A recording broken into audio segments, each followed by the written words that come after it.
ਸਤਿਗੁਰੂ ਬਿਨਾ ਹੋਰ ਕੱਚੀ ਹੈ ਬਾਣੀ।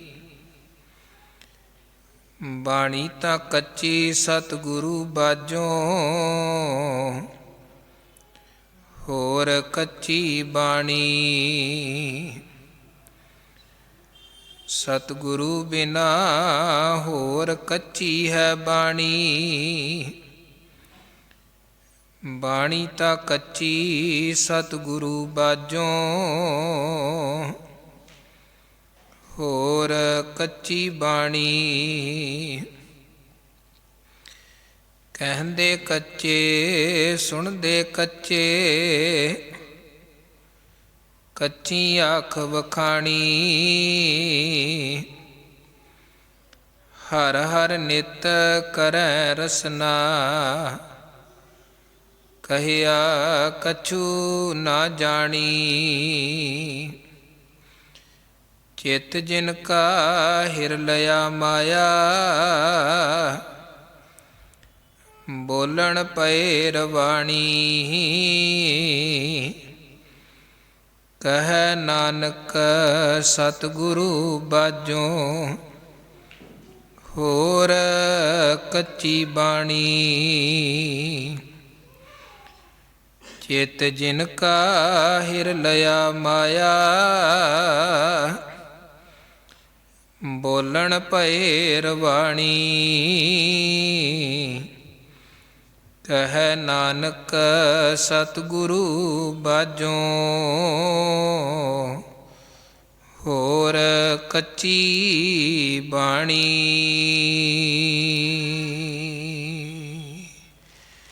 ਵਾਹਿਗੁਰੂ ਜੀ ਕਾ ਖਾਲਸਾ, ਵਾਹਿਗੁਰੂ ਜੀ ਕੀ ਫਤਿਹ।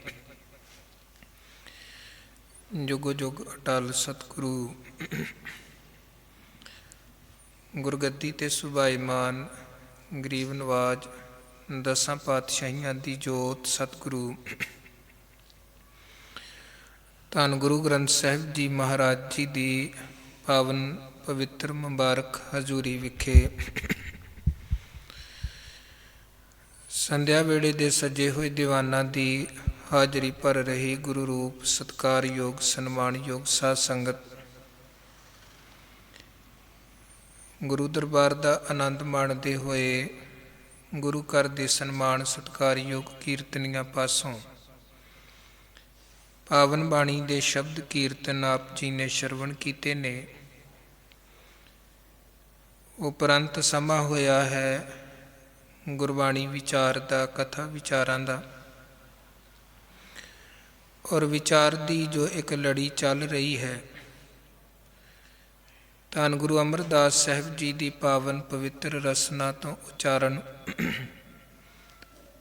ਅੰਮ੍ਰਿਤਮਈ ਬਾਣੀ ਆਨੰਦ ਸਾਹਿਬ। ਇਸ ਪਾਵਨ ਪਵਿੱਤਰ ਬਾਣੀ ਦੀ 23 ਪੌੜੀਆਂ ਤੱਕ ਦੀ ਵਿਚਾਰ ਆਪ ਜੀ ਨੇ ਪਿਛਲਿਆਂ ਦੀਵਾਨਾਂ 'ਚ ਸ਼ਰਵਣ ਕੀਤੀ ਹੈ, ਔਰ 24 ਨੰਬਰ ਪੌੜੀ ਦਾ ਪਾਠ ਹੁਣੇ ਪਿਆਰ ਸਹਿਤ ਸਤਿਕਾਰ ਸਹਿਤ ਸ਼ਰਵਣ ਕੀਤਾ ਹੈ।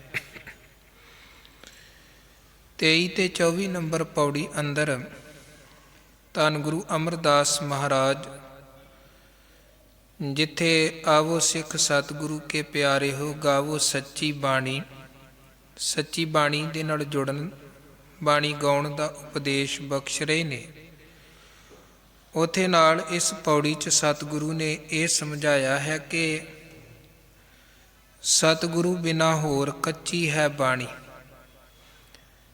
ਤੇ ਅਸੀਂ ਸੱਚੀ ਬਾਣੀ ਦੇ ਨਾਲ ਜੁੜਨਾ ਹੈ, ਸੱਚੀ ਬਾਣੀ ਪੜ੍ਹਨੀ ਹੈ, ਸੱਚੀ ਬਾਣੀ ਗਾਉਣੀ ਹੈ, ਸੱਚੀ ਬਾਣੀ ਵਿਚਾਰਨੀ ਹੈ, ਔਰ ਸੱਚੀ ਬਾਣੀ ਦੇ ਧਾਰਨੀ ਬਣਨਾ ਹੈ। ਔਰ ਸੱਚੀ ਬਾਣੀ ਕਿਹੜੀ ਹੈ?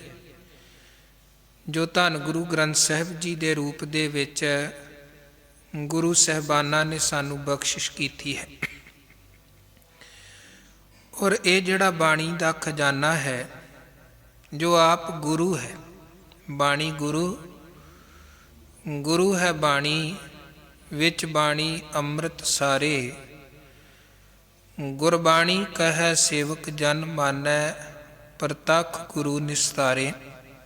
ਗੁਰੂ ਸਹਿਬਾਨ, ਭਗਤ ਸਹਿਬਾਨ, ਭੱਟ ਜਾਂ ਗੁਰਸਿੱਖ ਸਹਿਬਾਨ, ਜਿਨ੍ਹਾਂ ਦੀ ਪਾਵਨ ਰਚਨਾ ਪਾਵਨ ਬਾਣੀ ਗੁਰੂ ਗ੍ਰੰਥ ਸਾਹਿਬ ਵਿਖੇ ਸੁਭਾਏਮਾਨ ਹੈ, ਉਹ ਜਿਹੜੀਆਂ ਰੂਹਾਂ ਸਨ ਪਰਮੇਸ਼ਰ ਦੇ ਨਾਲ ਇੱਕ ਮਿਕ ਹੋਈਆਂ, ਤੇ ਉਸ ਇੱਕ ਮਿਕਤਾ ਦੇ ਵਿੱਚੋਂ ਜੋ ਅਨੁਭਵ, ਜੋ ਰੱਬੀ ਗਿਆਨ, ਜੋ ਰੱਬੀ ਖਜ਼ਾਨਾ ਉਹਨਾਂ ਦੀ ਰਸਨਾ ਦੇ ਰਾਹੀਂ ਪ੍ਰਗਟ ਹੋਇਆ, ਉਹ ਹੈ ਪਾਵਨ ਪਵਿੱਤਰ ਬਾਣੀ। ਪਰਮੇਸ਼ਰ ਦੀ ਇੱਕ ਮਿਕਤਾ ਚੋਂ ਪ੍ਰਗਟ ਹੋਇਆ ਗਿਆਨ। ਤੇ ਕੱਚੀ ਬਾਣੀ ਕਿਹੜੀ ਹੈ? ਉਹ ਕਵਿਤਾਵਾਂ ਜਿਹੜੀਆਂ ਇੱਕ ਮਾਇਆਵੀ ਸੋਚ ਦੇ ਵਿੱਚੋਂ ਪ੍ਰਗਟ ਹੋਈਆਂ ਹਨ। ਮਾਇਆਵੀ ਸੋਚ ਚੋਂ। ਉਹ ਮਾਇਆਵੀ ਸੋਚ ਮਨੁੱਖ ਦੇ ਮਨ ਅੰਦਰ ਪੈਸੇ ਦੀ ਸੋਚ ਹੋ ਸਕਦੀ ਹੈ। ਜਿਵੇਂ ਪ੍ਰੀਥੀ ਚੰਦ ਗੱਦੀ ਹਾਸਲ ਕਰਨਾ ਚਾਹੁੰਦਾ ਹੈ, ਉਹਦਾ ਪੁੱਤਰ ਮਿਹਰਵਾਨ ਗੱਦੀ ਹਾਸਲ ਕਰਨਾ ਚਾਹੁੰਦਾ ਹੈ। ਉਹਦੇ ਪਿੱਛੇ ਮਾਇਆਵੀ ਸੋਚ ਸੀ ਕਿ ਗੁਰਗੱਦੀ ਪ੍ਰਾਪਤ ਹੋਵੇਗੀ, ਬੜੀ ਪੂਜਾ ਮੰਨਤਾ ਹੁੰਦੀ ਹੈ ਤੇ ਧਨ ਦੌਲਤ ਸਾਡੇ ਕੋਲ ਬੜਾ ਆਵੇਗਾ। ਮਾਇਆ ਵਾਲੀ ਬਿਰਤੀ ਕਰਕੇ ਉਹ ਗੱਦੀ ਹਾਸਲ ਕਰਨਾ ਚਾਹੁੰਦੇ ਨੇ, ਗੁਰੂ ਬਣਨਾ ਚਾਹੁੰਦੇ ਨੇ। ਪਰ ਗੁਰਗੱਦੀ ਤੇ ਪਹੁੰਚਣ ਦੇ ਲਈ ਜਿਹੜੀ ਜੀਵਨ ਅੰਦਰ ਇੱਕ ਕੁਆਲਿਟੀ ਹੋਣੀ ਚਾਹੀਦੀ ਹੈ, ਜਿੱਦਾਂ ਦਾ ਜੀਵਨ ਸ਼ਖਸੀਅਤ ਹੋਣੀ ਚਾਹੀਦੀ ਹੈ, ਉੱਦਾਂ ਦੀ ਨਾ ਪ੍ਰੀਥੀ ਚੰਦ ਦੀ ਸ਼ਖਸੀਅਤ ਸੀ, ਨਾ ਉੱਦਾਂ ਦੀ ਮਿਹਰਵਾਨ ਦੀ ਸ਼ਖਸੀਅਤ ਸੀ। ਇਹਨਾਂ ਲੋਕਾਂ ਨੇ ਫਿਰ ਵੇਖੋ ਮਾਇਆ ਕਰਕੇ ਕਈ ਤਰ੍ਹਾਂ ਦੇ ਛਲ ਵੱਲ ਕਰਨੇ ਸ਼ੁਰੂ ਕੀਤੇ। ਆਪਾਂ ਇਤਿਹਾਸ 'ਚੋਂ ਪੜ੍ਹਦੇ ਹਾਂ, ਕਦੇ ਗੁਰੂ ਘਰ ਵੱਲ ਆਉਣ ਵਾਲੀਆਂ ਸੰਗਤਾਂ ਨੂੰ ਰਸਤੇ 'ਚ ਰੋਕ ਕੇ ਉਹਨਾਂ ਦੇ ਕੋਲੋਂ ਪੈਸੇ ਭੇਟਾਵਾਂ ਲੈ ਲੈਣੀਆਂ, ਕਦੇ ਸੁਲਹੀ ਖਾਨ, ਸੁਲਭੀ ਖਾਨ ਵਰਗਿਆਂ ਦੇ ਨਾਲ ਪ੍ਰੀਥੀ ਚੰਦ ਨੇ ਗੰਢ ਤੁੱਪ ਕੀਤੀ ਕਿ ਗੁਰੂ ਅਰਜਨ ਸਾਹਿਬ ਤੇ ਹਮਲਾ ਕਰੋ, ਉਹਨਾਂ ਨੂੰ ਖਤਮ ਕਰ ਦੇਵੋ ਤਾਂ ਕਿ ਗੁਰਗੱਦੀ ਮੈਨੂੰ ਮਿਲ ਜਾਏ। ਕਦੇ ਗੁਰੂ ਹਰਗੋਬਿੰਦ ਸਾਹਿਬ ਬਾਲ ਉਮਰ ਦੇ ਵਿੱਚ ਨੇ, ਉਹਨਾਂ ਨੂੰ ਮਰਵਾਉਣ ਦੀਆਂ ਪਲੈਨਿੰਗਾਂ ਕੀਤੀਆਂ ਗਈਆਂ ਕਿ ਕਿਸੇ ਨਾ ਕਿਸੇ ਤਰ੍ਹਾਂ ਇਹ ਖਤਮ ਹੋ ਜਾਣ, ਕਿਉਂਕਿ ਪ੍ਰੀਥੀ ਚੰਦ ਦੀ ਸੋਚ ਸੀ ਜੇ ਮੈਂ ਗੁਰੂ ਨਹੀਂ ਬਣ ਸਕਿਆ ਤੇ ਅੱਗੇ ਮੇਰਾ ਪੁੱਤ ਗੁਰੂ ਬਣ ਜਾਏ। ਗੁਰੂ ਬਣਨ ਦੀ ਮਾਇਆ ਵੀ ਸੋਚ ਤੇ ਕਿੰਨਾ ਕੁਝ ਕੂੜ ਕਪਟ ਉਹਨੇ ਕੀਤਾ। ਇਸੇ ਤਰ੍ਹਾਂ ਇਹਦਾ ਪੁੱਤਰ ਜਿਹੜਾ ਮਿਹਰਵਾਨ ਸੀ, ਉਹਨੇ ਇਦੋਂ ਵੀ 2 ਕਦਮ ਅੱਗੇ ਵੱਧ ਕੇ ਕੀ ਕੀਤਾ ਕਿ ਗੁਰਬਾਣੀ ਵਰਗੀਆਂ ਆਪਣੀਆਂ ਕਵਿਤਾਵਾਂ ਰਚਣੀਆਂ ਸ਼ੁਰੂ ਕਰ ਦਿੱਤੀਆਂ ਕਿ ਜਦੋਂ ਉਦਾਂ ਦੀਆਂ ਕਵਿਤਾਵਾਂ ਅਸੀਂ ਰਚਾਂਗੇ ਤੇ ਸਾਨੂੰ ਸੰਗਤ ਗੁਰੂ ਸਮਝਣਾ ਸ਼ੁਰੂ ਕਰ ਦੇਵੇਗੀ ਕਿ ਇਹ ਵੀ ਬਾਣੀ ਉਚਾਰਦੇ ਨੇ ਤੇ ਇਹ ਵੀ ਗੁਰੂ ਹਨ। ਮਾਇਆਵੀ ਸੋਚ, ਜਿਹੜੀ ਗੱਲ ਸਤਿਗੁਰੂ ਗੁਰੂ ਅਮਰਦਾਸ ਸਾਹਿਬ ਕਹਿ ਰਹੇ ਨਾ ਕਿ ਜਿਨ੍ਹਾਂ ਦਾ ਚਿੱਤ ਮਾਇਆ ਨੇ ਹਿਰ ਲਿਆ, ਉਹ ਰਵਾਣੀ ਪੁੱਠੇ ਸਿੱਧੇ ਬੋਲ ਬੋਲਦੇ ਨੇ, ਗੁਰੂ ਦੀ ਰੀਸ ਕਰਦੇ ਹਨ। ਉਹ ਕੁਝ ਮਿਹਰਵਾਨ ਨੇ ਕੀਤਾ। ਸਾਡੇ ਪੁਰਾਣੇ ਗ੍ਰੰਥਾਂ ਅੰਦਰ ਇਸ ਚੀਜ਼ ਦਾ ਜ਼ਿਕਰ ਵੀ ਆਉਂਦਾ ਹੈ ਕਿ ਮਿਹਰਵਾਨ ਪੁੱਤਰ ਪ੍ਰੀਥੀਏ ਕਾ ਕਬੀਸ਼ਰੀ ਕਰੇ। ਕਬੀਸ਼ਰੀ ਭਾਵ ਕਵਿਤਾਵਾਂ ਗਾਉਂਦਾ, ਕਵਿਤਾਵਾਂ ਰਚਦਾ, ਬੋਲਦਾ ਹੈ। ਪਾਰਸੀ, ਹਿੰਦਵੀ, ਸੰਸਕ੍ਰਿਤ ਨਾਲੇ ਗੁਰਮੁਖੀ ਪੜ੍ਹੇ। ਹੁਣ ਉਹ ਵੀ ਵਿਦਵਾਨ ਸੀ ਇਸ ਪੱਖ ਤੋਂ। ਹਿੰਦੀ ਭਾਸ਼ਾ ਦਾ ਗਿਆਨ ਸੀ, ਫਾਰਸੀ ਦਾ, ਪਾਰਸੀ ਦਾ ਗਿਆਨ, ਸੰਸਕ੍ਰਿਤ ਦਾ ਗਿਆਨ, ਗੁਰਮੁਖੀ ਪੰਜਾਬੀ ਦਾ ਗਿਆਨ। ਸੋ ਇਹ ਸਾਰੀਆਂ ਭਾਸ਼ਾਵਾਂ ਨੂੰ ਰਲਾ ਰਲਾ ਕੇ ਉਹ ਕਵਿਤਾਵਾਂ ਰਚਦਾ ਸੀ ਪ੍ਰੀਥੀ ਚੰਦ ਦਾ ਪੁੱਤਰ ਮਿਹਰਵਾਨ। 3 ਪੀ ਬਾਣੀ ਬਹੁਤ ਬਣਾਈ, ਭੋਗ ਗੁਰੂ ਨਾਨਕ ਦੇਵ ਜੀ ਦਾ ਹੀ ਪਾਈ। ਬੰਸਾਵਲੀ ਨਾਮੇ ਦੇ ਇਹ ਬਚਨ ਹਨ ਕਿ ਇੱਦਾਂ ਮਿਹਰਵਾਨ ਨੇ ਵੀ ਆਪਣੇ ਵੱਲੋਂ ਬਹੁਤ ਸਾਰੀਆਂ ਕਵਿਤਾਵਾਂ ਰਚੀਆਂ ਤੇ ਉਹ ਜੋ ਵੀ ਕਵਿਤਾ ਰਚਦਾ ਸੀ ਉਹਦਾ ਭੋਗ ਅਖੀਰ ਤੇ ਨਾਨਕ ਸ਼ਬਦ ਤੇ ਆ ਕੇ ਪਾਉਂਦਾ ਸੀ ਕਿ ਸੰਗਤ ਨੂੰ ਇੱਦਾਂ ਲੱਗੇ ਕਿ ਇਹ ਗੁਰੂ ਦੀ ਹੀ ਬਾਣੀ ਹੈ ਤੇ ਮਿਹਰਵਾਨ ਗੁਰੂ ਜੋਤ ਦਾ ਹੀ ਮਾਲਕ ਹੈ, ਜਿਹੜਾ ਨਾਨਕ ਨਾਮ ਦੀ ਮੋਹਰ ਲਾ ਕੇ ਤੇ ਬਾਣੀ ਉਚਾਰਦਾ ਪਿਆ ਹੈ। ਇਸੇ ਨਿਰੋਲ ਮਾਇਆ ਦੀ ਇੱਕ ਇੱਛਾ ਕਰਕੇ, ਲਾਲਚ ਕਰਕੇ, ਗੁਰੂ ਦੀ ਰੀਸ ਕਰਦਿਆਂ ਹੋਇਆਂ ਤੇ ਆਪਣੇ ਵੱਲੋਂ ਕਵਿਤਾਵਾਂ ਉਚਾਰਨੀਆਂ। ਇੱਕ ਇੱਕ ਦੂਜੀ ਇੱਛਾ ਦੇ ਨਾਲ ਵੀ ਕੁਝ ਲੋਕਾਂ ਨੇ ਕਵਿਤਾਵਾਂ ਉਚਾਰਨ ਕੀਤੀਆਂ, ਉਹ ਸੀ ਕਿ ਸਾਡੀ ਪ੍ਰਭਤਾ ਬੜੀ ਹੋਵੇ, ਸਾਡੀ ਵਡਿਆਈ ਹੋਏ। ਕਾਨਾ, ਪੀਲੂ, ਛੱਜੂ ਤੇ ਸ਼ਾਹ ਹੁਸੈਨ ਲਾਹੌਰ ਦੇ ਰਹਿਣ ਵਾਲੇ ਇਹ 4 ਵਿਅਕਤੀ ਇਹ ਵੀ ਆਪਣੇ ਆਪ ਨੂੰ ਭਗਤ ਕਹਾਉਂਦੇ ਸਨ ਕਿ ਜਿੱਦਾਂ ਜੀ ਭਗਤ ਕਬੀਰ ਉੱਦਾਂ ਹੀ ਅਸੀਂ ਹਾਂ, ਜਿੱਦਾਂ ਭਗਤ ਰਵਿਦਾਸ ਫਰੀਦ ਉੱਦਾਂ ਹੀ ਅਸੀਂ ਹਾਂ। ਇਹਨਾਂ ਨੇ ਵੀ ਆਪਣੀਆਂ ਕਈ ਕਵਿਤਾਵਾਂ ਉਚਾਰਨ ਕੀਤੀਆਂ ਇਸ ਸੋਚ ਕਰਕੇ ਕਿ ਜਿਵੇਂ ਉਹਨਾਂ ਭਗਤਾਂ ਦੀ ਪ੍ਰਭਤਾ ਵਡਿਆਈ ਤੇ ਨਾਮਣਾ ਬੜਾ ਉੱਚਾ ਹੈ ਤੇ ਸਾਡਾ ਵੀ ਨਾਮਣਾ ਇਸੇ ਤਰ੍ਹਾਂ ਉੱਚਾ ਹੋਵੇ। ਵੇਖੋ 2 ਪੱਖ, ਇੱਕ ਉਸ ਪੱਖ ਤੋਂ ਕਵਿਤਾਵਾਂ ਆਪਣੀਆਂ ਰਚਦਾ ਪਿਆ ਹੈ ਕਿ ਸਾਨੂੰ ਮਾਇਆ ਪ੍ਰਾਪਤ ਹੋਵੇ, ਜਿਵੇਂ ਗੁਰੂ ਸਾਹਿਬਾਨਾਂ ਨੂੰ ਮਾਇਆ ਮਿਲਦੀ ਹੈ।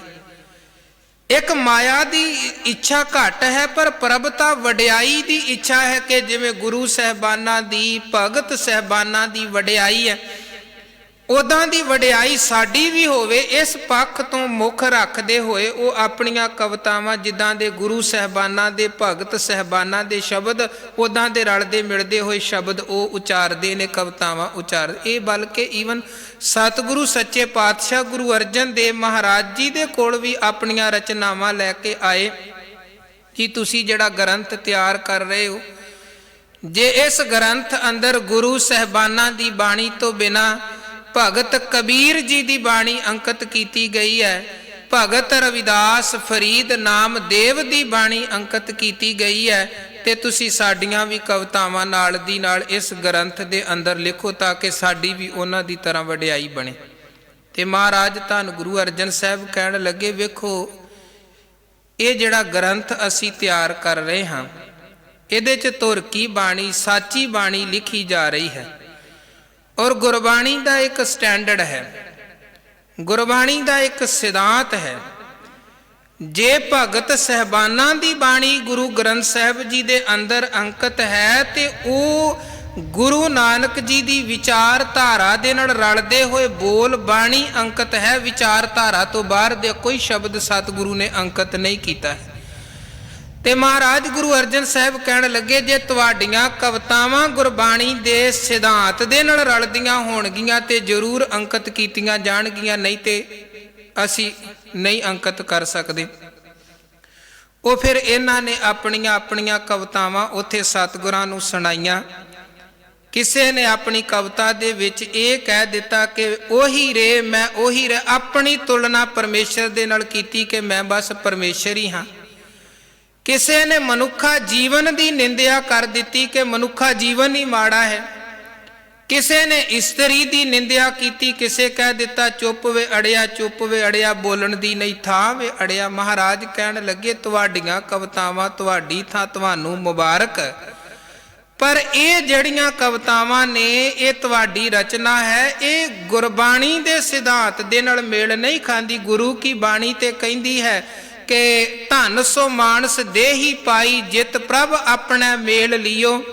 ਮਨੁੱਖਾ ਜੀਵਨ ਨੂੰ ਧਨ ਕਿਹਾ ਗਿਆ, ਹੀਰਾ ਕਿਹਾ ਗਿਆ ਹੈ, ਮਾਨਸ ਜਨਮ ਦੁਲੰਭ ਕਿਹਾ ਗਿਆ। ਤੁਸੀਂ ਜੀਵਨ ਨੂੰ ਨਿੰਦਦੇ ਪਏ ਹੋ, ਤੁਸੀਂ ਚੁੱਪ ਰਹਿਣ ਦੀ ਗੱਲ ਕਰ ਰਹੇ ਹੋ। ਇੱਥੇ ਤੇ ਗੁਰੂ ਘਰ ਦਾ ਸਿਧਾਂਤ ਹੈ, ਜਬ ਲਗ ਦੁਨੀਆ ਰਹੀ ਹੈ, ਨਾਨਕ ਕਿਛ ਸੁਣੀਏ ਕਿਛ ਕਹੀਏ। ਇਸੇ ਤਰ੍ਹਾਂ ਹਜੂਰ ਸੱਚੇ ਪਾਤਸ਼ਾਹ ਜੀ ਕਹਿਣ ਲੱਗੇ ਕਿ ਤੁਸੀਂ ਇਸਤਰੀ ਦੀ ਨਿੰਦਿਆ ਕਰ ਰਹੇ ਜੇ। ਗੁਰੂ ਨਾਨਕ ਜੀ ਦੇ ਘਰ ਦਾ ਸਿਧਾਂਤ ਤੇ ਇਹ ਹੈ ਕਿ ਸੋ ਕਿਉ ਮੰਦਾ ਆਖੀਐ, ਜਿਤ ਜੰਮੈ ਰਾਜਾਨ। ਸੋ ਮਹਾਰਾਜ ਸੱਚੇ ਪਾਤਸ਼ਾਹ ਜੀ ਕਹਿਣ ਲੱਗੇ, ਤੁਹਾਡੀਆਂ ਕਵਿਤਾਵਾਂ ਅਸੀਂ ਇਸ ਗ੍ਰੰਥ ਅੰਦਰ ਅੰਕਿਤ ਨਹੀਂ ਕਰ ਸਕਦੇ। ਤੇ ਇਹਨਾਂ ਨੇ ਬੜੀ ਤਰ੍ਹਾਂ ਦੀ ਵਿਰੋਧਤਾ ਵੀ ਕੀਤੀ, ਪਰ ਉਹ ਗੁਰੂ ਮਹਾਰਾਜ ਜੀ ਦੇ ਦਰਬਾਰ ਉਹਨਾਂ ਦੀ ਰਚਨਾ ਪ੍ਰਵਾਨ ਨਹੀਂ ਹੋਈ, ਜਿਹੜੀ ਰਚਨਾ ਦੇ ਵਿੱਚ ਸੱਚ ਨਹੀਂ ਸੀ, ਸਚਾਈ ਨਹੀਂ ਸੀ।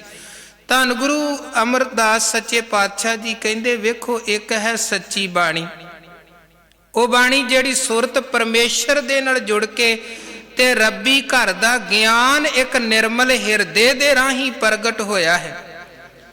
ਇੱਕ ਹੈ ਕੱਚੀ ਬਾਣੀ, ਜਿਹੜੀ ਮਾਇਆਵੀ ਸੋਚ ਦੇ ਵਿੱਚੋਂ ਨਿਕਲੇ ਹੋਏ ਬੋਲ ਹਨ। ਜਿਹੜੀ ਸੁਰਤ ਪਰਮੇਸ਼ਰ ਦੇ ਨਾਲ ਜੁੜ ਕੇ ਸੰਸਾਰ ਦੇ ਅੰਦਰ ਸੱਚੀ ਬਾਣੀ ਪ੍ਰਗਟ ਹੋਈ ਹੈ, ਉਹ ਬਾਣੀ ਪਰਮੇਸ਼ਰ ਤੱਕ ਖੜਨ ਵਾਲੀ ਹੈ। ਤੇ ਜਿਹੜੀ ਰਚਨਾ ਮਾਇਆਵੀ ਸੋਚ ਦੇ ਵਿੱਚੋਂ ਪ੍ਰਗਟ ਹੋਈ ਹੈ, ਉਹ ਮਾਇਆ ਵਾਲੇ ਪਾਸੇ ਖੜਨ ਵਾਲੀ ਹੈ। ਅਸੀਂ ਪਰਮੇਸ਼ਰ ਦੇ ਨਾਲ ਜੁੜਨਾ ਹੈ, ਨਿਰੰਕਾਰ ਦੇ ਨਾਲ ਜੁੜਨਾ ਹੈ, ਤੇ ਉਹਦੇ ਲਈ ਜ਼ਰੂਰੀ ਹੈ ਅਸੀਂ ਸੱਚੀ ਬਾਣੀ ਦੇ ਨਾਲ ਜੁੜੀਏ, ਤਾਂ ਕਿ ਇਸ ਬਾਣੀ ਦੇ ਰਾਹੀਂ ਸਾਡੀ ਸੁਰਤ ਵੀ ਪਰਮੇਸ਼ਰ ਤੱਕ ਪਹੁੰਚ ਸਕੇ। ਵਾਹ ਵਾਹ ਬਾਣੀ ਨਿਰੰਕਾਰ ਹੈ, ਤਿਸ ਜੇਵੜ ਅਵਰ ਨਾ ਕੋਈ। ਮਹਾਰਾਜ ਕਹਿੰਦੇ ਇਹ ਬਾਣੀ ਜੋ ਜੀਓ ਜਾਣੈ, ਸਤਿਗੁਰ ਕੀ ਜਿਸ ਨੂੰ ਮਤ ਆਵੈ, ਸੋ ਸਤਿਗੁਰ ਮਾਹੇ ਸਮਾਨਾ। ਇਹ ਬਾਣੀ ਜੋ ਜੀਓ ਜਾਣੈ, ਤਿਸ ਅੰਤਰ ਰਵੈ ਹਰ ਨਾਮਾ। ਜਿਹੜੇ ਸੱਚੀ ਬਾਣੀ ਦੇ ਨਾਲ ਜੁੜਨਗੇ ਉਹਨਾਂ ਦੇ ਅੰਦਰ ਮਾਲਕ ਦੇ ਨਾਮ ਦਾ ਪ੍ਰਕਾਸ਼ ਹੋਏਗਾ। ਗੁਰੂ ਅਮਰਦਾਸ ਸਾਹਿਬ ਨੇ ਪਿਛਲੇ ਸ਼ਬਦ ਚ ਪੌੜੀ ਚ ਕਿਹਾ, ਆਵੋ ਸਿੱਖ ਸਤਿਗੁਰੂ ਕੇ ਪਿਆਰਿਓ, ਗਾਵੋ ਸੱਚੀ ਬਾਣੀ। ਗੁਰੂ ਦਰਬਾਰ ਵਿਖੇ ਵੇਖੋ ਜਿਹੜਾ ਕੀਰਤਨ ਹੁੰਦਾ ਹੈ ਉਹ ਵੀ ਗੁਰਬਾਣੀ ਦਾ ਕੀਰਤਨ ਹੈ। ਇੱਥੇ ਬਾਣੀ ਕੀਰਤਨ ਦਾ ਜਿਹੜਾ ਹੈ ਪਰੰਪਰਾ ਹੈ, ਮਰਿਆਦਾ ਹੈ, ਉਹ ਹੈ। ਮਹਾਰਾਜ ਕਹਿੰਦੇ ਸਤਿਗੁਰੂ ਬਿਨਾ ਹੋਰ ਕੱਚੀ ਹੈ ਬਾਣੀ। ਗੁਰੂ ਤੋਂ ਬਿਨਾ, ਜਾਂ ਇੱਦਾਂ ਕਹਿ ਲਈਏ ਗੁਰੂ ਗ੍ਰੰਥ ਸਾਹਿਬ ਸੱਚੇ ਪਾਤਸ਼ਾਹ ਜੀ ਦੀ ਸਮੁੱਚੀ ਬਾਣੀ ਪ੍ਰਮਾਣਿਕ ਜਿਹੜੀ ਗੁਰੂ ਘਰ ਦੀ ਬਾਣੀ ਹੈ, ਉਹਦੇ ਤੋਂ ਬਿਨਾ ਹੋਰ ਜਿਹੜੀਆਂ ਕਵਿਤਾਵਾਂ ਨੇ ਉਹ ਕੱਚੀਆਂ ਹਨ, ਉਹ ਸੱਚੀ ਬਾਣੀ ਦੀ ਬਰਾਬਰੀ ਨਹੀਂ ਕਰ ਸਕਦੀਆਂ ਹਨ। ਧੰਨ ਗੁਰੂ ਰਾਮਦਾਸ ਸਾਹਿਬ ਇੱਕ ਜਗ੍ਹਾ ਤੇ ਕਹਿੰਦੇ, ਸਤਿਗੁਰ ਕੀ ਬਾਣੀ ਸਤ ਸਰੂਪ ਹੈ, ਗੁਰਬਾਣੀ ਬਣੀਐ ਸਤਿਗੁਰ ਕੀ ਰੀਸੈ, ਹੋਰ ਕੱਚ ਪਿੱਚ ਬੋਲਦੇ ਸੇ ਕੁੜਿਆਰ ਕੂੜੀ ਝੜ ਪੜੀਐ। ਗੁਰੂ ਦੀ ਰੀਸੇ ਬੜੇ ਕੱਚੇ ਪਿੱਛੇ ਬੋਲਦੇ ਰਹੇ ਕਿ ਸ਼ਾਇਦ ਸਾਡੀ ਵੀ ਪ੍ਰਭਤਾ ਗੁਰੂ ਬਰਾਬਰ ਹੋ ਜਾਏਗੀ, ਪਰ ਮਹਾਰਾਜ ਕਹਿੰਦੇ ਸੇ ਕੁੜਿਆਰ ਕੂੜੀ ਝੜ ਪੜੀਏ। ਉਹ ਕੁੜਿਆਰ ਸਨ ਤੇ ਉਹਨਾਂ ਦਾ ਕੂੜ ਵੀ ਵਕਤ ਦੇ ਨਾਲ ਖਤਮ ਹੋ ਗਿਆ, ਕਿਉਂਕਿ ਕੂੜ ਨਿਖੁੱਟੈ ਨਾਨਕਾ ਓੜਕ ਸੱਚ ਰਹੀ। ਬਾਣੀ ਤਾਂ ਕੱਚੀ ਸਤਿਗੁਰੂ ਬਾਝੋਂ, ਹੋਰ ਕੱਚੀ ਬਾਣੀ ਗੁਰੂ ਤੋਂ ਬਿਨਾ ਹੋਰ ਜਿਹੜੀ ਬਾਣੀ ਹੈ, ਰਚਨਾ ਹੈ, ਮਹਾਰਾਜ ਕਹਿੰਦੇ ਉਹ ਕੱਚੀ ਹੈ। ਕਹਿੰਦੇ ਕੱਚੇ ਸੁਣਦੇ ਕੱਚੇ, ਕੱਚੀ ਆਖ ਵਖਾਣੀ। ਤੇ ਉਹ ਜਿਹੜੀਆਂ ਰਚਨਾਵਾਂ ਹਨ ਮਹਾਰਾਜ ਕਹਿੰਦੇ ਕਹਿਣ ਵਾਲੇ ਕੱਚੇ ਹਨ। ਕੱਚਿਆਂ ਹਿਰਦਿਆਂ ਦੇ ਵਿੱਚੋਂ ਉਹ ਕੱਚੇ ਬੋਲ ਨਿਕਲੇ ਹਨ, ਜਿਨ੍ਹਾਂ ਬੋਲਾਂ ਦੇ ਪਿੱਛੇ ਭਾਵਨਾ ਕੁਝ ਹੋਰ ਸੀ। ਜਿਵੇਂ ਬਾਣੀ 'ਚ ਬਹੁਤ ਵਾਰ ਜ਼ਿਕਰ ਆਉਂਦਾ ਹੈ ਧਾਰਮਿਕ ਭੇਖ ਦਾ। ਅੰਦਰੋਂ ਬਿਰਤੀ ਹੋਰ ਹੈ, ਬਾਹਰੋਂ ਬੰਦਾ ਧਰਮ ਭੇਖ ਦੀ ਵਰਤੋਂ ਕਰਦਾ ਹੈ। ਸੰਸਾਰ ਨੂੰ ਅਕਸਰ ਵੇਖੋ ਦੂਜੇ ਨੂੰ ਭਰੋਸਾ ਜਤਾਉਣ ਦੇ ਲਈ ਧਰਮ ਦੀ, ਧਰਮ ਸ਼ਬਦ ਦੀ, ਧਰਮ ਦੇ ਨਾਲ ਸੰਬੰਧਿਤ ਵਸਤੂਆਂ ਦੀ ਵਰਤੋਂ ਹੁੰਦੀ ਹੈ, ਤਾਂ ਕਿ ਦੂਜਾ ਬੰਦਾ ਭਰੋਸਾ ਕਰੇ ਕਿ ਜਿੱਥੇ ਧਰਮ ਹੈ ਉੱਥੇ ਸੱਚ ਹੋਵੇਗਾ। ਜਿਵੇਂ ਅਕਸਰ ਆਪਾਂ ਵੇਖਦੇ ਹਾਂ ਰਸਤਿਆਂ 'ਚ ਜਾਂਦਿਆਂ ਵੱਡੇ ਵੱਡੇ ਕੰਡੇ ਹੁੰਦੇ ਹਨ, ਉਹਨਾਂ ਦੇ ਨਾਲ ਲਿਖਿਆ ਹੁੰਦਾ ਹੈ ਧਰਮ ਕੰਡਾ। ਉਹ ਹੁਣ ਹੈ ਤਾਂ ਕੰਡਾ ਹੈ ਤੋਲਣ ਦੇ ਲਈ, ਵੇਟ ਕਰਨ ਦੇ ਲਈ, ਪਰ ਨਾਲ ਇੱਕ ਜਿਹੜਾ ਲਫ਼ਜ਼ ਲਿਖਿਆ ਹੈ ਧਰਮ ਕੰਡਾ, ਉਹਦਾ ਭਾਵ ਕੀ ਹੈ ਕਿ ਦੂਜੇ ਦੇ ਮਨ ਅੰਦਰ ਇਹ ਭਰੋਸਾ ਜਤਾਉਣਾ ਕਿ ਧਰਮ ਦੇ ਨਾਲ ਇਸ ਕੰਡੇ ਤੇ ਬਿਲਕੁਲ ਪੂਰਾ ਤੋਲਿਆ ਜਾਂਦਾ, ਇੱਥੇ ਬੇਈਮਾਨੀ ਕੋਈ ਨਹੀਂ ਹੈ। ਹੈ ਕੰਡਾ ਹੈ, ਪਰ ਧਰਮ ਕੇਵਲ ਸ਼ਬਦ ਇਸ ਕਰਕੇ ਵਰਤਿਆ ਗਿਆ ਕਿ ਦੂਜੇ ਦੇ ਮਨ ਅੰਦਰ ਧਰਮ ਸ਼ਬਦ ਪੜ੍ਹ ਕੇ ਭਰੋਸਾ ਬਣੇ ਕਿ ਹਾਂ ਇੱਥੇ ਬਰਾਬਰਤਾ ਹੈ। ਇਸੇ ਤਰ੍ਹਾਂ ਧਰਮ ਭੇਖ ਪ੍ਰਚਲਿਤ ਹੋਇਆ, ਬਾਹਰੋਂ ਇੱਕ ਭੇਖ ਪ੍ਰਚਲਿਤ ਹੋਇਆ ਕਿ ਦੂਜਿਆਂ ਦੇ ਮਨ ਅੰਦਰ ਇਹ ਭਰੋਸਾ ਬਣੇ ਜੀ ਇਹਨੇ ਧਰਮ ਭੇਖ ਧਾਰਨ ਕੀਤਾ ਹੋਇਆ ਹੈ, ਇਹ ਸੱਚਾ ਹੀ ਹੋਏਗਾ। ਉਹ ਹੁਣ ਹੋ ਸਕਦਾ ਹੈ ਜਿਹੜੇ ਕੰਡੇ ਤੇ ਧਰਮ ਕੰਡਾ ਲਿਖਿਆ ਭਾਵੇਂ ਉਹਦੇ ਤੇ ਕਿੰਨੀ ਬੇਈਮਾਨੀ ਹੁੰਦੀ ਹੋਵੇ, ਪਰ ਬਾਹਰੋਂ ਤਾਂ ਇੱਕ ਵਿਖਾਵਾ ਕੀਤਾ ਗਿਆ ਨਾ ਧਰਮ ਲਿਖ ਕੇ। ਇਸੇ ਤਰ੍ਹਾਂ ਸਤਿਗੁਰੂ ਕਹਿੰਦੇ ਅਸੀਂ ਬੜੇ ਲੋਕ ਵੇਖੇ ਹਨ, ਬਾਹਰੋਂ ਚਿੱਟੇ ਜਿਨਕੇ ਕੱਪੜੇ ਮੈਲੇ ਚਿੱਤ ਕਠੋਰ ਜੀਓ। ਬਾਹਰੋਂ ਕੱਪੜੇ ਚਿੱਟੇ ਨੇ, ਭੇਖ ਚਿੱਟਾ ਹੈ, ਭੇਖ ਧਰਮੀ ਹੈ, ਪਰ ਅੰਦਰ ਧਰਮ ਨਹੀਂ ਹੈ। ਬਾਹਰੋਂ ਚਿੱਟੇ ਕੱਪੜੇ, ਕਬੀਰ ਸਾਹਿਬ ਕਹਿੰਦੇ ਅਸੀਂ ਵੇਖਿਆ ਗਲ 'ਚ ਲੰਮੀਆਂ ਲੰਮੀਆਂ ਮਾਲਾਂ ਵੀ ਪਹਿਨੀਆਂ ਹੋਈਆਂ ਨੇ, ਮੱਥੇ ਤੇ ਤੇਰੇ ਟਿੱਕੇ ਵੀ ਲਗਾਏ ਨੇ, ਹੋਰ ਹਰ ਤਰ੍ਹਾਂ ਦਾ ਧਰਮ ਭੇਖ ਹੈ, ਪਰ ਜਦੋਂ ਅੰਦਰ ਨੇੜੇ ਹੋ ਕੇ ਵੇਖਿਆ ਫਿਰ ਕੀ ਪਤਾ ਲੱਗਿਆ, ਓਏ ਹਰ ਕੇ ਸੰਤ ਨਾ ਆਖੀਐ ਬਨਾਰਸ ਕੇ ਠੱਗ। ਪਰਮੇਸ਼ਰ ਦੇ ਸੰਤ ਨਹੀਂ, ਉਹ ਤੇ ਬਨਾਰਸ ਦੇ ਠੱਗ ਹਨ। ਉਹ ਤਾਂ ਕੇਵਲ ਬਾਹਰੋਂ ਦੁਨੀਆ ਨੂੰ ਲੁੱਟਣ ਦੇ ਲਈ ਧਰਮ ਦੀ ਵਰਤੋਂ ਕਰਦੇ ਪਏ ਨੇ, ਅੰਦਰ ਧਰਮ ਨਹੀਂ ਹੈ। ਜਿਵੇਂ ਗੁਰੂ ਨਾਨਕ ਮਹਾਰਾਜ ਜੀ ਦੀ ਉਹ ਸਾਖੀ, ਜਗਨਨਾਥਪੁਰੀ ਸਤਿਗੁਰੂ ਗਏ, ਪਾਂਡਾ ਅੱਖਾਂ ਬੰਦ ਕੀਤੀਆਂ ਤੇ ਅੱਖਾਂ ਬੰਦ ਕਰਵਾ ਰਿਹਾ ਹੈ ਜੀ। ਸਾਰੇ ਅੱਖਾਂ ਬੰਦ ਕਰੋ, ਤੁਹਾਨੂੰ ਤਰਲੋਕੀ ਦੇ ਦਰਸ਼ਨ ਕਰਵਾਵਾਂ। ਸ਼ਿਵਪੁਰੀ 'ਚ ਤੁਹਾਨੂੰ ਖੜਾਂਗਾ ਔਰ ਬ੍ਰਹਮਪੁਰੀ 'ਚ ਤੁਹਾਨੂੰ ਖੜਾਂਗਾ, ਵਿਸ਼ਨੂਪੁਰੀ 'ਚ ਖੜਾਂਗਾ, ਅੱਖਾਂ ਬੰਦ ਕਰੋ। ਤੇ ਗੁਰੂ ਮਹਾਰਾਜ ਸੱਚੇ ਪਾਤਸ਼ਾਹ ਜੀ ਨੇ ਵੇਖ ਲਿਆ ਕਿ ਇਹ ਕੇਵਲ ਅੱਖਾਂ ਬੰਦ ਕਰਵਾ ਕੇ ਦੁਨੀਆ ਨੂੰ ਲੁੱਟਿਆ ਜਾ ਰਿਹਾ ਹੈ। ਤੇ ਗੁਰੂ ਬਾਬਾ ਜੀ ਨੇ ਕਲਾ ਵਰਤਾਈ, ਉਹਦਾ ਮਾਇਆ ਵਾਲਾ ਲੋਟਾ ਜਿਹੜਾ ਅੱਗੇ ਸੀ ਚੁਕਾ ਕੇ ਭਾਈ ਮਰਦਾਨੇ ਰਾਹੀਂ ਪਿੱਛੇ ਰਖਾ ਦਿੱਤਾ। ਜਦੋਂ ਉਹਨੇ ਸਭ ਦੀਆਂ ਅੱਖਾਂ ਬੰਦ ਕਰਵਾਈਆਂ, ਆਪਣੀਆਂ ਅੱਖਾਂ ਬੰਦ, ਔਰ ਗੁਰੂ ਮਹਾਰਾਜ ਸੱਚੇ ਪਾਤਸ਼ਾਹ ਜੀ ਕਹਿਣ ਲੱਗੇ, ਜਦੋਂ ਉਹਨੇ ਵੇਖਿਆ ਮਾਇਆ ਵਾਲਾ ਲੋਟਾ ਨਹੀਂ, ਰੌਲਾ ਪਾਇਆ, ਤੇ ਮਹਾਰਾਜ ਕਹਿਣ ਲੱਗੇ, ਮਹਾਤਮਾ ਜੀ ਤੁਸੀਂ ਅੱਖਾਂ ਬੰਦ ਕਰਦੇ, ਤਰਲੋਕੀ ਦੇ ਦਰਸ਼ਨ ਤੁਹਾਨੂੰ ਹੁੰਦੇ ਨੇ। ਅੱਖਾਂ ਬੰਦ ਕਰੋ, ਲੋਟਾ ਲੱਭ ਲਵੋ, ਉਹ ਕਿਹੜਾ ਕਿਸੇ ਚੌਥੇ ਲੋਕ 'ਚ ਪਹੁੰਚ ਗਿਆ ਹੋਣਾ ਹੈ। ਹੁਣ ਗੱਲ ਇਹ ਸੀ ਕਿ ਜੇ ਕੁਝ ਪੱਲੇ ਹੁੰਦਾ ਤੇ ਤਾਂ ਹੀ ਵੇਖ ਪਾਉਂਦਾ ਨਾ, ਜਿਹੜਾ ਆਪਣੇ ਪਿੱਛੇ ਪਿਆ ਲੋਟਾ ਨਹੀਂ ਵੇਖ ਸਕਦਾ ਹੈ, ਉਹਨੇ ਤਰਲੋਕੀ ਕਿੱਥੋਂ ਵੇਖ ਲੈਣੀ ਹੈ।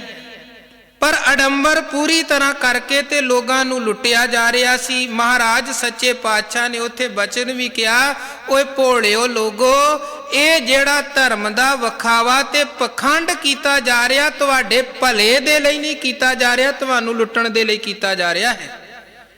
ਗੁਰੂ ਮਹਾਰਾਜ ਕਹਿਣ ਲੱਗੇ, ਅੱਖਾਂ ਬੰਦ ਕਰਕੇ ਕਿਤੇ ਨਹੀਂ ਜੇ ਪਹੁੰਚ ਸਕਦੇ, ਅੱਖਾਂ ਖੋਲੋ।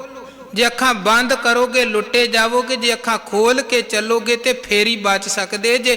ਬਲਕਿ ਗੁਰੂ ਤੇ ਇੱਥੋਂ ਤੱਕ ਕਹਿੰਦੇ, ਸੁਣ ਮੁੰਦੇ ਹਰਨਾਖੀਏ, ਗੂੜਾ ਵੈਣ ਅਪਾਰ, ਪਹਿਲਾਂ ਵਸਤ ਸਿਆਣ ਕੇ ਤਾਂ ਕੀਚੈ ਵਪਾਰ। ਮਹਾਰਾਜ ਕਹਿੰਦੇ ਬਾਹਰੀ ਤੌਰ ਤੇ ਜੇ ਵਪਾਰ ਵੀ ਕਰਨਾ ਹੋਵੇ, ਆਪਾਂ ਕੋਈ ਕੱਪੜਾ ਖਰੀਦਣਾ ਹੋਵੇ, ਕਿੱਦਾਂ ਦੁਕਾਨ ਤੇ ਕੱਪੜਿਆਂ ਦਾ ਢੇਰ ਲਵਾ ਲੈਂਦੇ ਆ, ਭਾਵੇਂ ਫੇਰ ਨਾ ਖਰੀਦੀਏ, ਚੰਗੀ ਤਰ੍ਹਾਂ ਪਰਖਦੇ, ਚੰਗੀ ਤੋਂ ਚੰਗੀ ਚੀਜ਼ ਸਾਨੂੰ ਮਿਲਣੀ ਚਾਹੀਦੀ ਹੈ। ਕੋਈ ਹੋਰ ਚੀਜ਼ ਖਰੀਦਣੀ ਹੈ, ਆਪਾਂ ਕਿੰਨੀ ਪੁਣ ਛਾਣ ਕਰਦੇ ਹਾਂ, ਪਰ ਜਦੋਂ ਗੱਲ ਧਰਮ ਦੀ ਆਉਂਦੀ ਹੈ ਉਦੋਂ ਲੋਕ ਅੱਖਾਂ ਬੰਦ ਕਰਕੇ ਵਿਸ਼ਵਾਸ ਕਰ ਲੈਂਦੇ ਹਨ। ਉਦੋਂ ਬਾਅਦ ਠੱਗੇ ਜਾਂਦੇ ਹਨ ਤੇ ਫਿਰ ਪਛਤਾਉਂਦੇ, ਜੀ ਅਸੀਂ ਤੇ ਬੜੀਆਂ ਥਾਵਾਂ ਤੇ ਗਏ ਜੀ, ਸਾਨੂੰ ਤੇ ਉੱਥੋਂ ਵੀ ਧੋਖਾ, ਉੱਥੋਂ ਵੀ। ਹੁਣ ਧੋਖਾ ਦੇਣ ਵਾਲਾ ਤੇ ਪਹਿਲਾਂ ਹੀ ਧੋਖਾ ਦੇਣ ਦੇ ਲਈ ਦੁਕਾਨ ਖੋਲ ਕੇ ਬੈਠਾ ਹੈ। ਸਤਿਗੁਰੂ ਕਹਿੰਦੇ, ਜੇ ਕੋ ਹੋਏ ਬਹਿ ਦਾਤਾਰ, ਜੇ ਕੋਈ ਦਾਤਾ ਬਣ ਕੇ ਬਹਿ ਗਿਆ, ਜੀ ਆਵੋ ਮੈਂ ਪੁੱਤ ਦਵਾਂਗਾ, ਮੈਂ ਤੁਹਾਨੂੰ ਪਰਦੇਸ ਪਹੁੰਚਾਵਾਂਗਾ, ਮੈਂ ਤੁਹਾਡੇ ਬੱਚਿਆਂ ਨੂੰ ਡਿਗਰੀਆਂ ਦਵਾਵਾਂਗਾ। ਹੁਣ ਉਹ ਤਾਂ ਬੈਠਾ ਹੀ ਇਸ ਭਾਵਨਾ ਦੇ ਨਾਲ ਕਿ ਹਾਂ ਮੈਂ ਦੂਜਿਆਂ ਨੂੰ ਠੱਗਣਾ ਹੈ। ਉਹ ਪਾਗਲ ਨਹੀਂ ਹੈ, ਉਹ ਤੇ ਚਤਰ ਹੈ, ਚਲਾਕ ਹੈ। ਗੁਰੂ ਕਹਿੰਦੇ ਪਾਗਲ ਤੇ ਉਹ ਨੇ ਜਿਹੜੇ ਅੱਖਾਂ ਬੰਦ ਕਰਕੇ ਉਹਦੇ ਕੋਲ ਪਹੁੰਚ ਜਾਂਦੇ ਹਨ ਤਾਂ ਫਿਰ ਠੱਗੇ ਜਾਂਦੇ ਹਨ। ਜੇ ਕੋ ਹੋਏ ਬਹਿ ਦਾਤਾਰ, ਤਿਸ ਦੇਣ ਹਾਰ ਜਾਣੈ ਗਾਵਾਰ। ਗੁਰੂ ਕਹਿੰਦੇ ਏਦਾਂ ਦੇ ਕਿਸੇ ਠੱਗ ਨੂੰ ਦਾਤਾ ਸਮਝਣ ਵਾਲਾ ਮੂਰਖ ਹੈ, ਉਹ ਤਾਂ ਬੈਠਾ ਠੱਗਣ ਦੇ ਲਈ ਹੈ। ਧੰਨ ਗੁਰੂ ਨਾਨਕ ਸਾਹਿਬ ਕਹਿਣ ਲੱਗੇ, ਕਾਲ ਨਾਹੀ ਜੋਗ ਨਾਹੀ ਸਤ ਕਾ ਢੱਬ, ਥਾਂ ਨਸ਼ਟ ਜਗ ਭ੍ਰਿਸ਼ਟ ਹੋਏ ਡੂਬਤਾ ਇਵ ਜਗ, ਕਲ ਮੈਂ ਰਾਮ ਨਾਮ ਸਾਰ, ਅੱਖੀ ਤਾਂ ਮੀਟੈ ਨਾਕ ਪਕੜੈ ਠੱਗਣ ਕੋ ਸੰਸਾਰ। ਕਹਿਣ ਦਾ ਭਾਵ ਕਿ ਕੋਈ ਧਰਮ ਸ਼ਬਦ ਦੀ ਵਰਤੋਂ ਕਰਕੇ ਦੂਜਿਆਂ ਨੂੰ ਠੱਗਦਾ ਪਿਆ ਹੈ, ਕੋਈ ਧਰਮ ਭੇਖ ਦੀ ਵਰਤੋਂ ਕਰਕੇ ਦੂਜਿਆਂ ਨੂੰ ਠੱਗਦਾ ਹੈ, ਕੋਈ ਧਰਮ ਦਾ ਅਡੰਬਰ ਕਰਕੇ ਦੂਜਿਆਂ ਨੂੰ ਠੱਗਦਾ ਹੈ, ਤੇ ਕੋਈ ਇਦਾਂ ਦੀਆਂ ਝੂਠੀਆਂ ਕਵਿਤਾਵਾਂ ਰਚ ਕੇ ਤੇ ਦੂਜਿਆਂ ਨੂੰ ਠੱਗ ਰਿਹਾ ਸੀ। ਜੀ ਇਹ ਵੀ ਬਾਣੀ ਹੈ, ਇਹ ਵੀ ਬਾਣੀ ਹੈ। ਬਸ ਲੋਕਾਂ ਨੂੰ ਠੱਗਣ ਦਾ ਇਹ ਵੀ ਇੱਕ ਤਰੀਕਾ ਕਿ ਗੁਰੂ ਸਾਹਿਬਾਨ ਬਾਣੀ ਉਚਾਰਦੇ ਨੇ, ਲੋਕ ਕਿੰਨੇ ਉਹਨਾਂ ਦੇ ਕੋਲ ਆਉਂਦੇ ਨੇ। ਅਸੀਂ ਵੀ ਆਪਣੀਆਂ ਕਵਿਤਾਵਾਂ ਉਚਾਰੀਏ ਤੇ ਲੋਕ ਸਾਡੇ ਕੋਲ ਵੀ ਆਉਣਗੇ ਤੇ ਸਾਡੀ ਵੀ ਪੂਜਾ ਮੰਨਤਾ ਹੋਏਗੀ। ਮਹਾਰਾਜ ਕਹਿਣ ਲੱਗੇ, ਜਿਹੜੇ ਕੇਵਲ ਇਸ ਭਾਵਨਾ ਦੇ ਨਾਲ ਇਹ ਕਵਿਤਾਵਾਂ ਉਚਾਰਦੇ ਪਏ ਨੇ, ਉਹ ਕੋਈ ਬ੍ਰਹਮ ਬਾਣੀ ਨਹੀਂ ਹੈ, ਉਹ ਤੇ ਮਾਇਆ ਬਾਣੀ ਹੈ ਦੂਜਿਆਂ ਨੂੰ ਠੱਗਣ ਦੇ ਲਈ। ਪਾਤਸ਼ਾਹ ਕਹਿੰਦੇ, ਕਹਿੰਦੇ ਕੱਚੇ, ਕਹਿਣ ਵਾਲੇ ਵੀ ਕੱਚੇ, ਸੁਣਦੇ ਕੱਚੇ, ਕੱਚੀ ਆਖ ਵਖਾਣੀ। ਕਹਿਣ ਵਾਲੇ ਸੁਣਨ ਵਾਲੇ ਵੀ ਕੱਚੇ, ਜਿਹੜੇ ਅੱਖਾਂ ਬੰਦ ਕਰਕੇ ਤੇ ਵਿਸ਼ਵਾਸ ਕਰੀ ਜਾਂਦੇ ਹਨ। ਤੇ ਕੱਚੀ ਆਖ ਵਖਾਣੀ, ਉਹ ਕੱਚ ਹੀ ਆਖ ਕੇ ਦੂਜਿਆਂ ਨੂੰ ਸੁਣਾਉਂਦੇ ਵਿਖਾਉਂਦੇ ਪਏ ਹਨ। ਹਰ ਹਰ ਨਿਤ ਕਰੈ ਰਸਨਾ, ਕਹਿਆ ਕਛੂ ਨਾ ਜਾਣੀ। ਮਹਾਰਾਜ ਗੁਰੂ ਅਮਰਦਾਸ ਸਾਹਿਬ ਕਹਿੰਦੇ, ਹੋ ਸਕਦਾ ਉਹ ਬਾਹਰੋਂ ਹਰ ਹਰ ਹੀ ਕਰਦੇ ਹੋਣ, ਬਾਹਰੋਂ ਪਰਮਾਤਮਾ ਦਾ ਜਿਹੜਾ ਗੁਰੂ ਸਾਹਿਬਾਨਾਂ ਨੇ ਜਿਹੜੇ ਨਾਮ ਵਰਤੇ ਨੇ ਉਹ ਵਰਤ। ਹੁਣ ਵੀ ਵੇਖੋ ਕਿੰਨੀਆਂ ਐਸੇ ਡੇਰੇਦਾਰ ਹਨ ਜਿਹੜੇ ਜੋੜਦੇ ਤੇ ਲੋਕਾਂ ਨੂੰ ਆਪਣੇ ਨਾਲ ਹਨ, ਪਰ ਵਰਤੋਂ ਕਰਦੇ ਨੇ ਗੁਰਬਾਣੀ ਦੀ ਵੀ, ਗੁਰੂ ਦੇ ਸ਼ਬਦਾਂ ਦੀ ਵੀ। ਤੇ ਸਾਡੇ ਲੋਕ ਉਹਨਾਂ ਦੇ ਚੱਕਰਾਂ 'ਚ ਵੀ ਫਸ ਜਾਂਦੇ ਜੀ। ਫਿਰ ਕੀ ਹੋਇਆ ਜੇ ਉਸ ਡੇਰੇ ਤੇ ਚਲੇ ਗਏ, ਉਸ ਜਗ੍ਹਾ ਤੇ ਚਲੇ ਗਏ, ਉਹ ਵੀ ਤਾਂ ਗੁਰਬਾਣੀ ਸੁਣਾਉਂਦੇ ਹਨ, ਉਹ ਵੀ ਤਾਂ ਗੁਰਬਾਣੀ ਦੀ ਗੱਲ ਕਰਦੇ ਹਨ। ਉਹ ਅਸਲ ਦੇ ਵਿੱਚ ਬਾਹਰੋਂ ਬਾਣੀ ਦੀ ਗੱਲ ਕਰ ਰਹੇ ਹੁੰਦੇ ਹਨ, ਪਰ ਅੰਦਰੋਂ ਉਹ ਗੱਲ ਆਪਣੀ ਕਰ ਰਹੇ ਹੁੰਦੇ ਹਨ, ਆਪਣੇ ਨਾਲ ਜੋੜ ਰਹੇ ਹੁੰਦੇ ਹਨ। ਉਹ ਗੁਰਬਾਣੀ ਦੇ ਵਿੱਚੋਂ ਇੱਦਾਂ ਦੀਆਂ ਅੱਧੀਆਂ ਅਧੂਰੀਆਂ ਪੰਕਤੀਆਂ ਸ਼ਬਦ ਕੱਢ ਕੇ ਸੁਣਾਉਂਦੇ ਹਨ, ਜਿਹਦੇ ਰਾਹੀਂ ਉਹ ਕਹਿੰਦੇ ਹਨ ਜੀ ਹਾਂ, ਵਿਅਕਤੀ ਦੇ ਰਾਹੀਂ ਹੀ ਤੁਸੀਂ ਬਾਣੀ ਦੇ ਨਾਲ ਜੁੜ ਸਕਦੇ ਜੇ, ਸਿੱਧਾ ਬਾਣੀ ਦੇ ਨਾਲ ਜੁੜ ਨਹੀਂ ਸਕਦੇ। ਉਹ ਗੁਰਬਾਣੀ ਦੇ ਵਿੱਚੋਂ ਸ਼ਬਦ ਕੱਢ ਕੇ ਉਹਨਾਂ ਦੇ ਤੋੜ ਮਰੋੜ ਕੇ ਅਰਥ ਕਰਕੇ ਦੂਜਿਆਂ ਨੂੰ ਇੱਦਾਂ ਭਰਮਾ ਦਿੰਦੇ ਹਨ ਕਿ ਸੁਣਨ ਵਾਲਾ ਸੋਚਦਾ ਸ਼ਾਇਦ ਇਹ ਜੋ ਕਹਿ ਰਿਹਾ ਹੈ ਸੱਚ ਹੀ ਕਹਿ ਰਿਹਾ, ਗੁਰਬਾਣੀ ਦੀ ਗੱਲ ਕਰ ਰਿਹਾ ਹੈ, ਪਰ ਉਹ ਅਸਲ ਦੇ ਵਿੱਚ ਮਨ ਅੰਦਰ ਕਪਟ ਰੱਖ ਕੇ ਗੱਲ ਕੀਤੀ ਜਾ ਰਹੀ ਹੁੰਦੀ ਹੈ। ਇਹੀ ਗੱਲ ਗੁਰੂ ਅਮਰਦਾਸ ਸਾਹਿਬ ਕਹਿੰਦੇ, ਬਾਹਰੋਂ ਹਰ ਹਰ ਕੀਤਾ ਜਾ ਰਿਹਾ ਹੈ, ਪਰ ਅੰਦਰੋਂ ਹਰ ਹਰ ਵਾਲੀ ਬਿਰਤੀ ਕੋਈ ਨਹੀਂ ਹੁੰਦੀ ਹੈ। ਬਾਹਰੋਂ ਗੁਰੂ ਗੁਰੂ ਜਪਾਇਆ ਜਾ ਰਿਹਾ ਹੈ, ਪਰ ਅੰਦਰ ਗੁਰੂ ਵਾਲੀ ਬਿਰਤੀ ਨਹੀਂ ਹੈ। ਤੇ ਦੂਜੇ ਨੂੰ ਪਤਾ ਹੀ ਕੁਝ ਨਹੀਂ ਲੱਗਦਾ ਹੈ ਮੈਂ ਕਦੋਂ ਠੱਗਿਆ ਗਿਆ ਹਾਂ, ਮੈਂ ਕਦੋਂ ਤਬਾਹ ਹੋ ਗਿਆ। ਪਾਤਸ਼ਾਹ ਕਹਿੰਦੇ ਹਰ ਹਰ ਨਿਤ ਕਰੈ ਰਸਨਾ, ਕਹਿਆ ਕਛੂ ਨਾ ਜਾਣੀ। ਬਾਹਰੋਂ ਹਰੀ ਹਰੀ ਕਿਹਾ ਜਾਂਦਾ ਹੈ, ਪਰ ਕਹਿਆ ਕਛੂ ਨਾ ਜਾਣੀ। ਜੋ ਉਹ ਆਪਣੇ ਮੂੰਹੋਂ ਕਹਿੰਦੇ ਪਏ ਨੇ, ਅੰਦਰ ਆਪ ਹੀ ਉਸ ਚੀਜ਼ ਨੂੰ ਸਮਝਣ ਮੰਨਣ ਤੇ ਕਮਾਉਣ ਦੇ ਲਈ ਤਿਆਰ ਨਹੀਂ। ਚਿੱਤ ਜਿਨ ਕਾ ਹਿਰ ਲਿਆ ਮਾਇਆ, ਬੋਲਣ ਭਏ ਰਵਾਣੀ। ਗੁਰੂ ਅਮਰਦਾਸ ਸਾਹਿਬ ਕਹਿੰਦੇ ਜਿਨ੍ਹਾਂ ਦਾ ਚਿੱਤ ਮਾਇਆ ਨੇ ਹਿਰਿਆ ਪਿਆ ਹੈ, ਮਾਇਆ ਨੇ ਠੱਗਿਆ ਪਿਆ ਹੈ, ਉਹ ਫਿਰ ਬੋਲਣ ਭਏ ਰਵਾਣੀ। ਇੱਦਾਂ ਦੇ ਉਲਟੇ ਸਿੱਧੇ ਊਟ ਪਟਾਂਗ ਬੋਲ ਕਾਹਲੀ ਦੇ ਨਾਲ ਬੋਲਦੇ ਹਨ, ਤਾਂ ਕਿ ਦੂਜਿਆਂ ਨੂੰ ਅੰਦਰ ਦੀ ਜਿਹੜੀ ਭਾਵਨਾ ਹੈ ਉਹਦਾ ਪਤਾ ਨਾ ਲੱਗੇ। ਸਤਿਗੁਰੂ ਕਹਿੰਦੇ ਇੱਕ ਹੈ ਬਾਹਰ ਦਾ ਮਨੁੱਖ ਦਾ ਐਕਸ਼ਨ, ਕੋਈ ਕਰਮ, ਇੱਕ ਹੈ ਅੰਦਰ ਦੀ ਭਾਵਨਾ। ਤੇ ਗੁਰਬਾਣੀ 'ਚ ਵਾਰ-ਵਾਰ ਭਾਵਨਾ ਦੀ ਗੱਲ ਕੀਤੀ ਗਈ ਆ। ਆਪਾਂ ਗੁਰੂ ਦਰਬਾਰ 'ਚ ਆਉਂਦੇ ਹਾਂ, ਮੱਥਾ ਟੇਕਦੇ, ਸਿਰ ਝੁਕਾਉਂਦੇ, ਸਿਜਦਾ ਕਰਦੇ ਹਾਂ ਗੁਰੂ ਚਰਨਾਂ 'ਚ। ਉੱਥੇ ਵੀ ਗੁਰੂ ਕਹਿੰਦੇ ਹੋ ਸਕਦਾ ਕਿਸੇ ਦਾ ਬਾਹਰੋਂ ਤੇ ਝੁਕਣਾ ਲੱਗ ਰਿਹਾ ਹੋਵੇ ਕਿ ਝੁਕ ਰਿਹਾ ਹੈ, ਪਰ ਅੰਦਰ ਕੋਈ ਕਪਟ ਵਾਲੀ ਬਿਰਤੀ ਹੋਏ। ਅਪਰਾਧੀ ਦੂਣਾ ਨਿਵੈ ਜੋ ਹੰਤਾ ਮਿਰਗਾਏ, ਸੀਸ ਨਿਵਾਇਆ ਕਿਆ ਥੀਏ ਜਾ ਹਿਰਦੇ ਕਸੁੱਧੇ ਜਾਹੇ। ਸਤਿਗੁਰ ਕੀ ਪ੍ਰਤੀਤ ਨਾ ਆਈਆ, ਸ਼ਬਦ ਨਾ ਲਾਗੋ ਭਾਉ, ਉਸ ਨੂੰ ਸੁਖ ਨਾ ਉਪਜੈ ਭਾਵੇਂ 100 ਗੇੜਾ ਆਉ। ਕਹਿਣ ਦਾ ਭਾਵ ਕਿ ਗੁਰੂ ਅੱਗੇ ਮੱਥਾ ਟੇਕਦਿਆਂ ਵੀ ਹੋ ਸਕਦਾ ਹੈ ਕਿਸੇ ਦੀ ਭਾਵਨਾ ਦੇ ਵਿੱਚ ਕੋਈ ਕਪਟ ਹੋਏ। ਇਸੇ ਤਰ੍ਹਾਂ ਹੁਣ ਮੱਥਾ ਟੇਕਣਾ, ਗੁਰੂ ਦਰਬਾਰ 'ਚ ਆਉਣਾ ਤਾਂ ਚੰਗਾ ਕੰਮ ਹੈ, ਪਰ ਪਿੱਛੇ ਭਾਵਨਾ ਮਾੜੀ ਹੈ। ਕੋਈ ਲੋਕ ਦਾਨ ਕਰਦੇ ਨੇ, ਦਾਨ ਕਰਨਾ, ਦੂਜਿਆਂ ਦਾ ਭਲਾ ਕਰਨਾ, ਮਦਦ ਕਰਨੀ, ਹੈਲਪ ਕਰਨਾ ਬੜਾ ਚੰਗਾ ਕਰਮ ਹੈ, ਪਰ ਕਈ ਵਾਰ ਬੰਦੇ ਦੇ ਦਾਨ ਪੁੰਨ ਕਰਨ ਦੇ ਪਿੱਛੇ ਵੀ ਭਾਵਨਾ ਚੰਗੀ ਨਹੀਂ ਹੁੰਦੀ ਹੈ। ਕਰਮ ਚੰਗਾ ਹੈ, ਭਾਵਨਾ ਨੀਅਤ ਚੰਗੀ ਨਹੀਂ ਹੈ। ਸਤਿਆਂ ਮਨ ਸੰਤੋਖ ਉਪਜੈ, ਦੇਣਾ ਕਹਿ ਵਿਚਾਰ, ਦੇ ਮੰਗੈ ਸਹਸਾ ਗੁਣਾ, ਸ਼ੋਭ ਕਰੈ ਸੰਸਾਰ। ਕਰਮ ਚੰਗਾ ਹੈ, ਪਰ ਪਿੱਛੇ ਭਾਵਨਾ ਚੰਗੀ ਨਹੀਂ ਹੈ। ਤੇ ਉਹ ਜਿਹੜੀ ਮਾੜੀ ਭਾਵਨਾ ਦੇ ਨਾਲ ਕੀਤਾ ਜਾ ਰਿਹਾ ਕਰਮ ਹੈ, ਮਹਾਰਾਜ ਕਹਿੰਦੇ ਉਹ ਕਰਮ ਉਸ ਪੱਧਰ ਤੱਕ ਜੀਵ ਨੂੰ ਖੜ ਨਹੀਂ ਸਕਦਾ ਹੈ ਜਿਹੜਾ ਪੱਧਰ ਜੀਵ ਨੇਕ ਕਰਮ ਕਰਕੇ ਤੇ ਨੇਕ ਭਾਵਨਾ ਦੇ ਨਾਲ ਕਰ ਸਕਦਾ। ਸੋ ਗੁਰੂ ਮਹਾਰਾਜ ਕਹਿੰਦੇ ਅੰਦਰ ਭਾਵਨਾ ਵੀ ਚੰਗੀ ਹੋਣੀ ਚਾਹੀਦੀ ਹੈ। ਰਵਾਣੀ ਬੋਲ ਨਹੀਂ ਬੋਲਣੇ, ਸੱਚੀ ਬਾਣੀ ਦੇ ਬੋਲਾਂ ਦੇ ਨਾਲ ਜੁੜਨਾ ਹੈ। ਮਾਇਆ ਵਾਲੇ ਪਾਸੇ ਆਪਣੇ ਮਨ ਨੂੰ ਲਗਾਉਣਾ ਨਹੀਂ ਹੈ, ਬਲਕਿ ਪਰਮੇਸ਼ਰ ਵਾਲੇ ਪਾਸੇ, ਸੱਚ ਵਾਲੇ ਪਾਸੇ ਆਪਣੇ ਮਨ ਨੂੰ ਲਗਾ ਕੇ ਸੱਚੀ ਬਾਣੀ ਦੇ ਨਾਲ ਜੁੜਨਾ ਹੈ। ਕਹੈ ਨਾਨਕ ਸਤਿਗੁਰੂ ਬਾਝੋਂ, ਹੋਰ ਕੱਚੀ ਬਾਣੀ। ਗੁਰੂ ਅਮਰਦਾਸ ਸਾਹਿਬ ਕਹਿੰਦੇ ਗੁਰੂ ਤੋਂ ਬਿਨਾਂ ਹੋਰ ਜਿਹੜੀ ਬਾਣੀ, ਜਿਹੜੀ ਰਚਨਾ ਹੈ ਉਹ ਕੱਚੀ ਹੈ। ਇਸ ਕਰਕੇ ਆਪਾਂ ਕੱਚੀਆਂ ਕਵਿਤਾਵਾਂ, ਕੱਚੀਆਂ ਰਚਨਾਵਾਂ ਦੇ ਪਿੱਛੇ ਨਹੀਂ ਜੁੜਨਾ, ਸੱਚੀ ਬਾਣੀ ਦੇ ਨਾਲ ਜੁੜਨਾ ਹੈ। ਹੁਣ ਕਈ ਵਾਰ ਆਪਾਂ ਕੀ ਵੇਂਦੇ ਹਾਂ, ਗੁਰੂ ਦਰਬਾਰ ਦੇ ਵਿੱਚ ਵੇਖੋ ਨਿਰੋਲ ਗੁਰਬਾਣੀ ਕੀਰਤਨ ਦੀ ਪਰੰਪਰਾ ਹੈ, ਮਰਿਆਦਾ ਹੈ। ਕਈ ਲੋਕ ਕੱਚੀਆਂ ਧਾਰਨਾਵਾਂ ਪੜ੍ਹਨ ਲੱਗ ਜਾਂਦੇ ਹਨ ਤੇ ਉਹ ਵੀ ਗੁਰੂ ਕੇ ਸਿਧਾਂਤ ਤੋਂ ਉਲਟ ਹੈ। ਔਰ ਜੇ ਕੋਈ ਉਹਨਾਂ ਨੂੰ ਕਹਿੰਦਾ ਹੈ ਜੀ ਤੁਸੀਂ ਗੁਰਬਾਣੀ ਨੂੰ ਆਧਾਰ ਬਣਾ ਕੇ ਉਹਦਾ ਗਾਇਨ ਕਰੋ, ਉਹ ਕਹਿੰਦੇ ਹਨ ਜੀ ਵੇਖੋ ਗੁਰਬਾਣੀ ਦੀ ਸਮਝ ਨਹੀਂ ਲੱਗਦੀ, ਇਸ ਕਰਕੇ ਅਸੀਂ ਕੱਚੀਆਂ ਧਾਰਨਾਵਾਂ ਪੜ੍ਹਦੇ ਹਾਂ। ਪਰ ਅੱਜ ਵੇਖੋ ਗੁਰੂ ਸਾਹਿਬਾਨ ਨੇ ਜਦੋਂ ਬਾਣੀ ਉਚਾਰਨ ਕੀਤੀ ਅੱਜ ਤੋਂ 500 ਸਾਲ ਪਹਿਲਾਂ, ਭਗਤ ਫਰੀਦ ਸਾਹਿਬ ਨੇ ਉਦੋਂ ਵੀ ਕਿੰਨੇ 100 ਸਾਲ ਪਹਿਲਾਂ ਬਾਣੀ ਦੀ ਦਾਤ ਬਖਸ਼ਿਸ਼ ਕੀਤੀ। ਉਦੋਂ ਮਨੁੱਖਤਾ ਦਾ ਐਜੂਕੇਸ਼ਨ ਦਾ ਪੱਧਰ ਅੱਜ ਜਿੰਨਾ ਉੱਚਾ ਨਹੀਂ ਸੀ ਜਿੰਨਾ ਅੱਜ ਲੋਕ ਪੜ੍ਹੇ ਲਿਖੇ ਹਨ। ਤੇ ਜੇ ਗੁਰੂ ਨਾਨਕ ਮਹਾਰਾਜ ਜੀ ਦੀ ਬਾਣੀ ਉਦੋਂ ਲੋਕਾਂ ਨੂੰ ਸਮਝ ਲੱਗ ਸਕਦੀ ਹੈ, ਫਿਰ ਅੱਜ ਕਿਉਂ ਨਹੀਂ ਲੱਗ ਸਕਦੀ ਹੈ? ਗੱਲ ਇਹ ਹੈ ਕਿ ਅਸੀਂ ਸਮਝਣਾ ਚਾਹੁੰਦੇ ਹਾਂ ਕਿ ਨਹੀਂ ਸਮਝਣਾ ਚਾਹੁੰਦੇ, ਤੇ ਸਾਨੂੰ ਕੋਈ ਸਮਝਾਉਣਾ ਚਾਹੁੰਦਾ ਹੈ ਕਿ ਨਹੀਂ ਸਮਝਾਉਣਾ ਚਾਹੁੰਦਾ ਹੈ।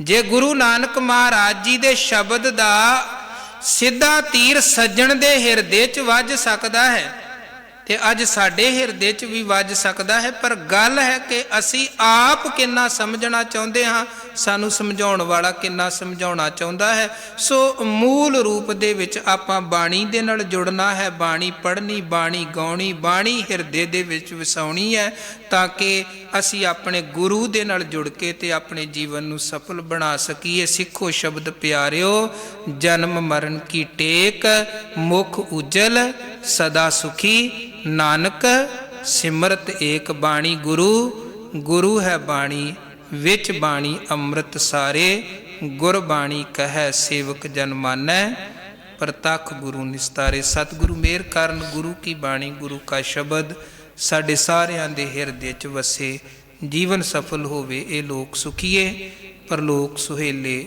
ਨਾਨਕ ਹਰ ਪ੍ਰਭ ਆਪੇ ਮੇਲੇ। ਇੰਨੀਆਂ ਬੇਨਤੀਆਂ ਪ੍ਰਵਾਨ ਕਰਨੀਆਂ ਜੀ, ਭੁੱਲਾਂ ਚੁੱਕਾਂ ਦੀ ਖਿਮਾ ਕਰਨੀ। ਫਤਿਹ ਦੀ ਸਾਂਝ ਪਾਓ। ਵਾਹਿਗੁਰੂ ਜੀ ਕਾ ਖਾਲਸਾ, ਵਾਹਿਗੁਰੂ ਜੀ ਕੀ ਫਤਿਹ। ਰਮਕਲੀ